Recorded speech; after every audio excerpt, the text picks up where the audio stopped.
കരുതലിന്റെ സ്നേഹസ്പർശം AKG memorial cooperative hospital, Kannur.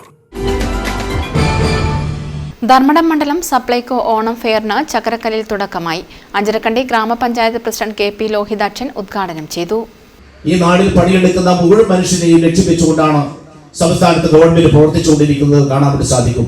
അതിന്റെ ഭാഗമായിട്ട് തന്നെ ഫലപ്രദമായി ഗവൺമെന്റ് ഇടപെട്ടതിന്റെ ഭാഗമായിട്ട് തന്നെ ഏറ്റവും അതിദരിദ്രരായിട്ടുള്ള ആളുകളില്ലാത്ത നാടായി ഈ കേരളം മാറാൻ വേണ്ടി പോവുക. നമ്മുടെ കണ്ണൂർ ജില്ല അതിദരിദ്രമുക്ത ജില്ലയായി ഇതിനകം തന്നെ പ്രഖ്യാപിച്ചു കഴിഞ്ഞിട്ടുണ്ട്. അതോടൊപ്പം പണിയെടുക്കുന്ന എല്ലാ മനുഷ്യർക്കും അവരുടെ കൈയിൽ ഓണഘട്ടത്തിൽ ഒരു പൈസ എത്തുക ഏറ്റവും പ്രധാനപ്പെട്ടതാണ്. ഓണം ആഘോഷിക്കണമെങ്കിൽ, സന്തോഷത്തോടെ ഓണം ആഘോഷിക്കണമെങ്കിൽ അവരുടെ കയ്യിൽ പണം എത്തേണ്ടതായിട്ടുണ്ട്. Panchayat member P. സുരേന്ദ്രൻ അധ്യക്ഷത വഹിച്ചു. Outlet manager M. ബിനേശൻ സ്വാഗതം പറഞ്ഞു. 13 പരം സബ്സിഡി സാധനങ്ങളും നിരവധി സബ്സിഡിയില്ലാത്ത സാധനങ്ങളും മിതമായ നിരക്കിൽ ഇവിടെ ലഭ്യമാണെന്ന് ഔട്ട്ലെറ്റ് മാനേജർ M. ബിനേശൻ പറഞ്ഞു. ഓണത്തോടനുബന്ധിച്ച് ഇപ്പോൾ 14 ജില്ലകളിലും ജില്ലാ ഫെയറുകൾ കഴിഞ്ഞ ദിവസം ഉദ്ഘാടനം ചെയ്യപ്പെട്ടിട്ടുണ്ട്. അതിൻ്റെ തുടർന്നാണ് ഓരോ നിയോജക മണ്ഡലത്തിലും ഒരു പ്രത്യേക കേന്ദ്രത്തിൽ മണ്ഡലം ഫെയർ എന്നുള്ള രീതിയിൽ സപ്ലൈകോ ഇതുപോലുള്ള ഓണച്ചന്തകൾ സംഘടിപ്പിച്ചിട്ടുള്ളത്. അതിൻ്റെ അതായത് ധർമ്മടം മണ്ഡലത്തെ പ്രതിനിധീകരിക്കുന്ന ഒരു ഓണച്ചന്തയാണ് ഇവിടെ ഇപ്പോൾ ഉദ്ഘാടനം ചെയ്യപ്പെട്ടിട്ടുള്ളത്.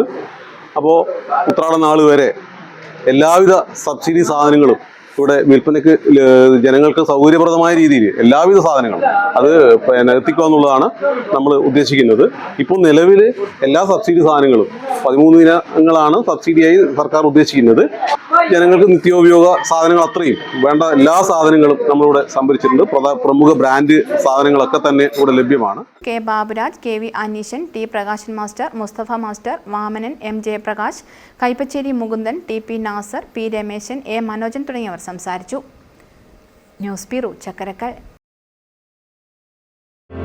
Madhurag gold and diamonds, Madhurag building, Kannur road, Chakkarakkal.